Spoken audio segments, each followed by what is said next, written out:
It's Adam here for PC Monitors, and in this video I'm going to be taking a look at the ASUS PA32UC and specifically the HDR, high dynamic range capabilities of the monitor, and also its dynamic dimming feature. One important aspect of HDR on a display is the ability to simultaneously display deep dark colours and very bright light colours. Something that this model uses to facilitate that, and it's something that can be used outside of HDR as well, is a feature called dynamic dimming. And what that means is that the monitor has local dimming on the backlight. It's got a full array local dimming backlight, or FALD, and that means there are 384 independently controlled dimming zones on the backlight. On a normal monitor, you would have the whole backlight controlled as a single unit, and that would dim or brighten according to what you've set the brightness to. With the dynamic dimming feature, each of those 384 zones is independently controlled to whatever brightness is required. So to show this in action, I've got the Lagon website showing its black level test. It's off at the moment, and what you have to remember in this video, you won't be able to see exactly what I'm seeing on the monitor. And you won't be able to see what you would see firsthand, but you will be able to sort of see what I'm explaining in terms of the sort of strengths and weaknesses of this mode. So it's off at the moment. If I turn it on, I can see that the masses of black are much dimmer. You know, they're covering several dimming zones, and they're dimming a lot, but the brightest elements, particularly that white there, is nice and bright, and everything looks, it doesn't look like I've just knocked down the brightness as much as I'd need to otherwise to get that kind of black level. Things are far more readable. However, because it's not on a per pixel basis, some dimming zones have mixed content. They show light and dark. And you can also see sort of a bit of a halo effect around the brighter content as it sort of leaches into the darker content, and that's actually clearer if you move the mouse. You can see around the mouse there's a sort of halo, a glow that follows the mouse cursor, and it takes a little while to actually fade, so it doesn't fade instantly back to black. I'm not sure how this will come across on the video. ASUS actually mentions that this dynamic dimming solution has a 1 microsecond speed of operation. If it did for every transition, you would not see that sort of glow fading as you move the mouse cursor. It would instantly transition from light to dark. So the 1 microsecond operation is for certain transitions, but it isn't from sort of white to black transitions. As I'll come on to shortly, when I'm actually gaming and using this in a more dynamic scenario, I really don't notice that as an issue. I don't really notice that at all. So I'm just showing you some stuff on the desktop at the moment. This background, again, if I turn local dimming off, things look a lot brighter down there. The darkness I can actually see, especially if I'm a bit closer to the monitor, I can see a lot more AHVA glow or IPS glow. If I turn it on, the glow is diminished significantly. However, you can see the halo effect again. There are brighter areas there, and there's a kind of little halo around them. That is also sort of the mixed content there is actually dimmer than I'd like as well. Dimmer than without the feature active, because the lighter shades, because there's sort of darker shades there shown as well, the dimming zones which cover them, they become quite dim, so that actually drags the luminance down of some of the mixed content as well. It's not a huge difference, but it's certainly noticeable to my eye, and I actually prefer to generally, for these reasons, have dynamic dimming disabled when I'm on the desktop. I just find that some areas of the image are dimmer than I'd like. And you can, of course, you can adjust the brightness, but that just causes, I find, I'd have to increase it to levels which would cause the brightest shades to look uncomfortably bright to me, and it can also start affecting your darker shades as well if your brightness is too high, even with the dynamic dimming feature active. I mean, not if the monitor's displaying sort of pure black or close to black as is there, but you know, sort of more mixed areas with darker shades, it kind of washes them out a bit. And again, you can see the sort of fading trails around where I'm moving the mouse. The next desktop background, again, I'll just sort of compare visually. So with this one, the biggest difference I see, that stays pretty much the same. I mean, actually identical. Whereas over there, the darkness, it's deeper with the dynamic dimming feature on, which is nice, and that black's deeper, but again it drags down the luminance of the mixed shades. The desktop icons become dimmer than I ideally like. In an ideal world, there's actually plenty of the same colour, that same very dark black shade here as well, but it's mixed in with much lighter content, the water droplets from the Apple. So with the per pixel lighting, as you'd get on an OLED or a similar backlightless display, what would happen is those bright elements would be nice and bright, and even the sort of intricate mixtures of dark shades would be really deep. You don't get that with even 384 dimming zones, because the dimming zones are just too big. You can't get that kind of level of intricacy. So I'm now going to stop talking too much about this on the desktop, because as I've said, I don't like using it so much on the desktop, and I'll fire up a game, Battlefield 1, and show you it in action there. I'm now running Battlefield 1. One thing I will mention is that I can already see on the camera screen, I'm not sure how it'll be on the video itself, that the sort of the glow is a lot more intense on the camera than it really is to the eye. But that'll be good for the comparison with the dynamic dimming feature enabled and disabled, so really show you the effect of what it does. So the feature's disabled at the moment. On this particular scene on Battlefield 1, there's a lot of dark content supposed to be deep and atmospheric looking, and there's plenty of brighter content as well. Now if I enable the dynamic dimming feature, I can see straight away, and you'll be able to see on the video, that there's a significant change in the depth of the dark shades there. I mean, again, you can see sort of a weird orange glow there. Actually, that might be possibly glare, because it's not entirely dark in this room. I think it could be a bit of glare, so just ignore that region there. But with the feature enabled, you could see when I switched it on versus when it was off, those dark shades are a lot deeper. The bright shades, meanwhile, they're nice and bright, because it's dynamic dimming, so these regions are nice and bright. And as I'm moving around, I don't notice any of this sort of weird fading out that I noticed on the desktop.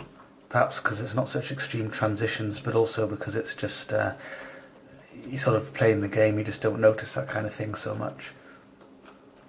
So I just wanted to show you that the feature does work nicely in a game, but I'm going to now switch my focus to HDR, High Dynamic Range, and that capability, which uses the dynamic dimming feature as well as various other capabilities. I've just got on the desktop briefly because I want to show you on some applications it actually requires you to use Windows HDR setting, so you can find that on Windows 10, newer versions since the Fall Creators Update, as it's called.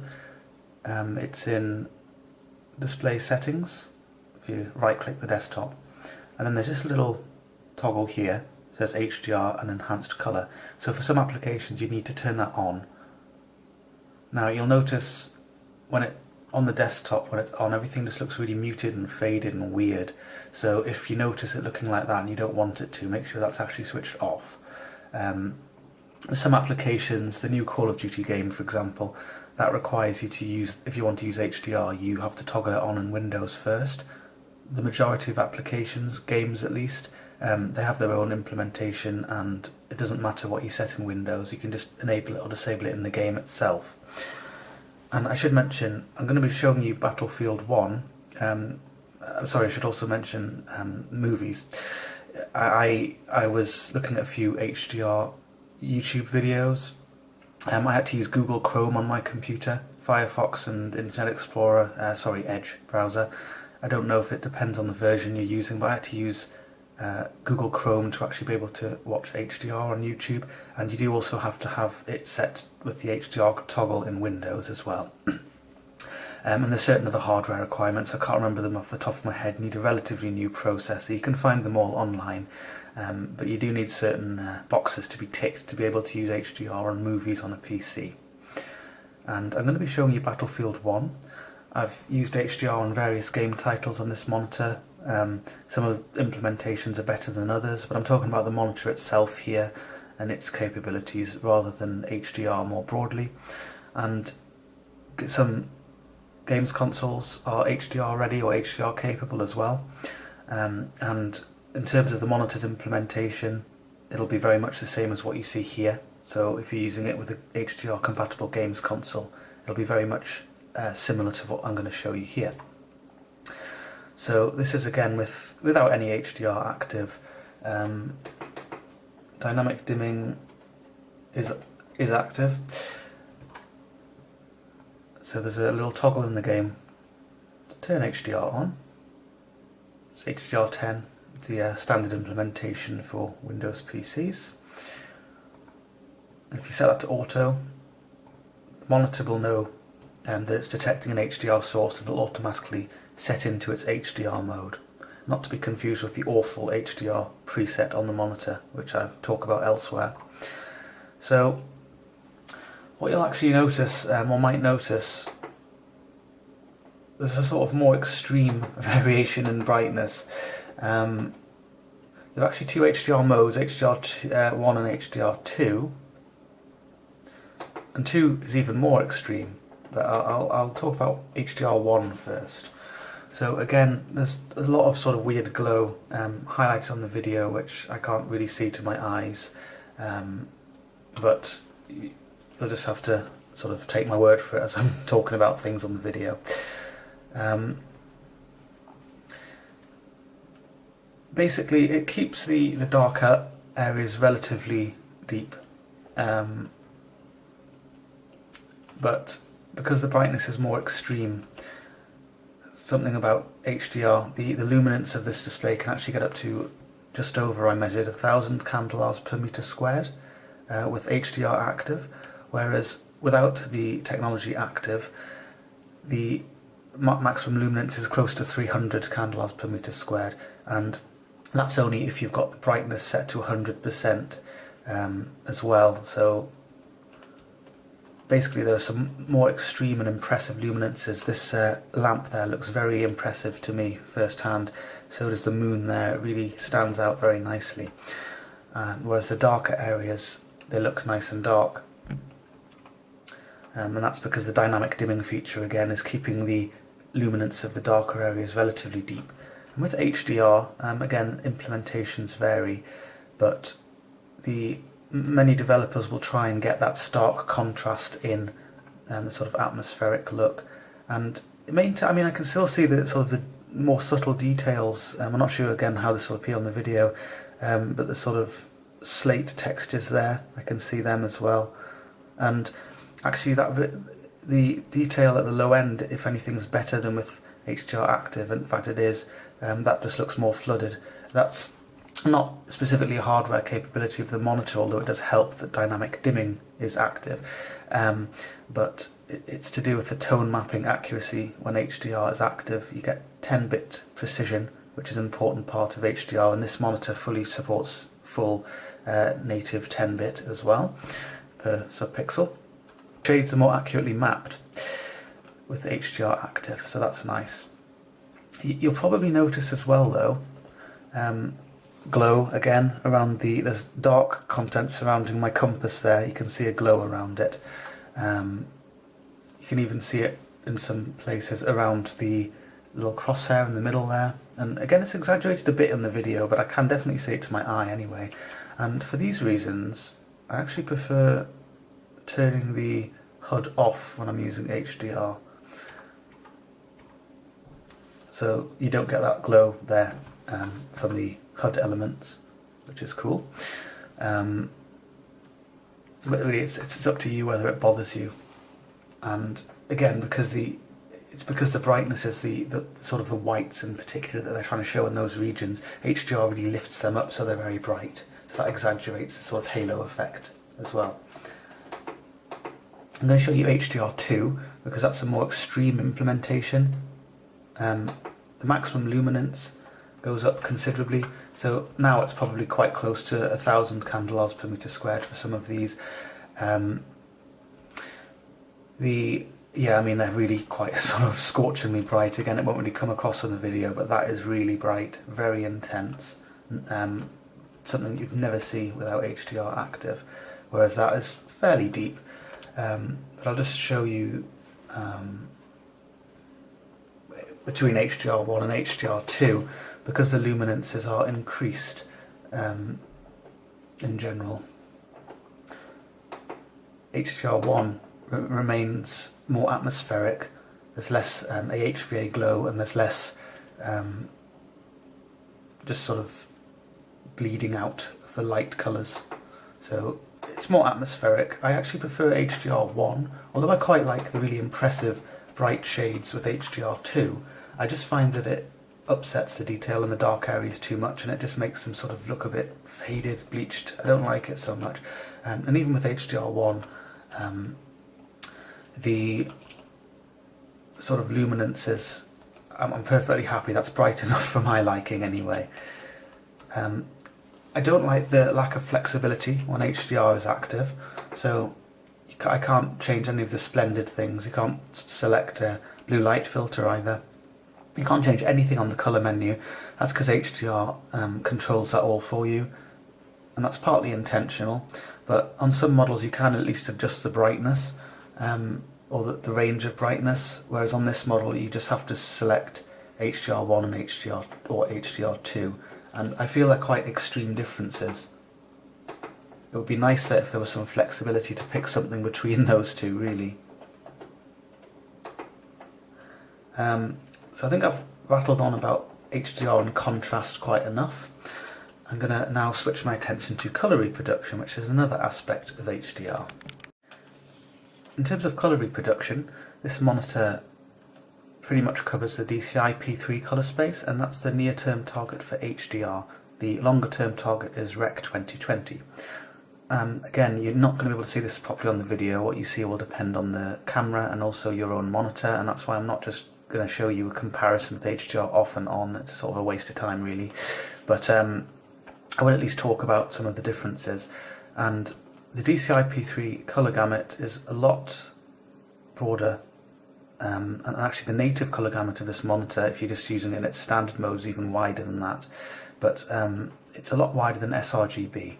So most content, like including Battlefield 1, for the normal mode, it's really created with sRGB gamut in mind, because that's what most devices are limited to, more or less. So if you've got this huge colour gamut and you've got this sRGB content, things are very oversaturated. They look almost cartoonish in places. You can adjust the saturation levels and other things on this monitor, and I come on to that in the review.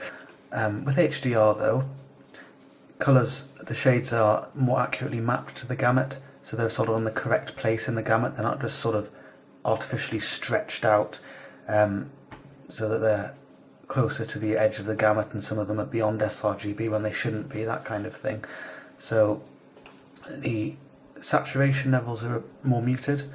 Things look plenty vibrant, but they also look more realistic, believable. And again, the game developer's actually in control of that. They could make things look really quite unsaturated if they want, or they can make elements look really brightly saturated. They're entirely in control of that.